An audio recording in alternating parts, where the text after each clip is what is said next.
Na, visszatérek az ilyen típusú videókkal, egészséges étkezésre való visszatérés első rész. Én a reggeleimet hosszú éveken keresztül smoothie-val indítottam, és én ezt szeretném visszavezetni, úgyhogy csináljunk egyet.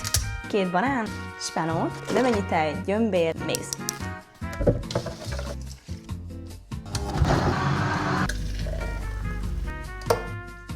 Nekem reggeliben ez a kedvenc rutinom, hogy először van egy első reggeli, ami vagy juice, vagy smoothie, vagy pedig valamilyen friss gyümölcs. A második az pedig általában valami kraftosabb, ez is tartalmaz mindig gyümölcsöt, de már gabona is szerepel benne, esetleg joghurt, vagy ilyesmi. Vegán létemre én annyira nem vagyok salátás. Én nem tudom, hogy előfordult-e valaha az, hogy én valaha salátát rendeltem egy étterembe. Szerintem nem. Ez itt főtt rizs, párolt spárga, retek csíra, párolt édesburgonya, friss retek, uborka és spenót, friss újhagyma, és egy édes szósz, amit én csináltam hozzá.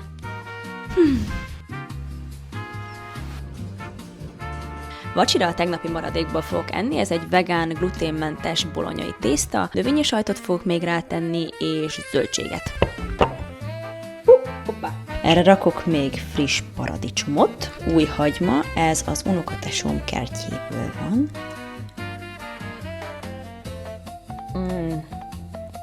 Valószínű, hogy az edzés miatt, de én még mindig olyan éhes vagyok, mint a bűn. Ez az egyik kedvenc papszom, és azért, mert gluténmentes és mézzel bevont kis finomság.